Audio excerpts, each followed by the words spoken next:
Hey everyone, it's Rebecca Undum, author of How Mommy Got Her Groove Back and founder of Groove School. So a couple weeks ago now, I was having a conversation with my mom, and she was talking about being older and we were talking about a specific situation, and she said, just coming to the end of your career and feeling like you suddenly have just lost relevance. And what that feels like to the person that's retiring. And I looked at her and I said, I understand. And she stopped me and she said, I don't really think you do. And then she kind of kept talking. And initially I was like, well, in my head, I had that immediate defense mechanism kind of ramped up like it often does. And then she finished her thought and I said, can we go back to that for a second? And I said, Mom, you're right.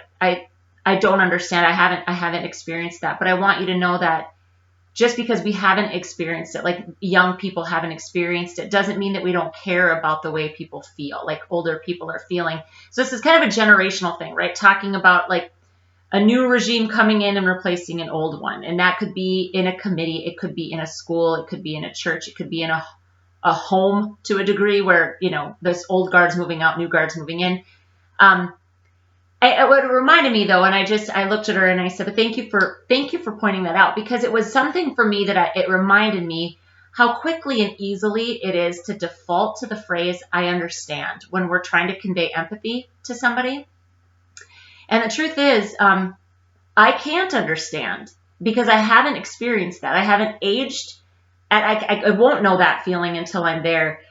So it was just a really good reminder for me, and I want to share this with you as well, to be careful about your word choice, because the words we use do matter. And had it not been my mom and it had been somebody else, there's a good chance that person would have just left it and never said anything to me and possibly felt like I was being flippant about it or diminishing somehow that feeling. And that's not what I meant to convey.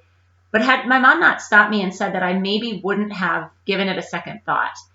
And so today I just urge you, friends, as you're talking with somebody and you really do feel for their situation, use those words instead. Say, man, I can't really imagine what that feels like, but I feel bad that that's how they're feeling. Think it through before just defaulting. Saying I understand it's so easy. It's an easy button, but it isn't appropriate if it's not true. So that's what I've got for you today. Empathy is so important, and conveying compassion and care and putting yourselves in the shoes of another person is so important. But I understand implies that we've lived it. And if we haven't, we need to use a different word choice. So something to think about today. As always, until we meet again, groove on. If you haven't gone out and snagged the copy of the free Groove Finder's Guide to Not Taking Things Personally, I suggest you do it. Ties kind of nicely with this whole thing. When my mom immediately said that, I could have gotten ticked and not followed up and said anything and just taken it personally. Like, fine, my empathy doesn't matter then, and done that whole thing. But this guide will really give you a quick kind of 4-step process to go through when somebody says something that your hackles raise up. So check that out. It's at RebeccaUndum.com. And yeah, again, as always, groove on, and hope to talk to you all soon. Have a good day.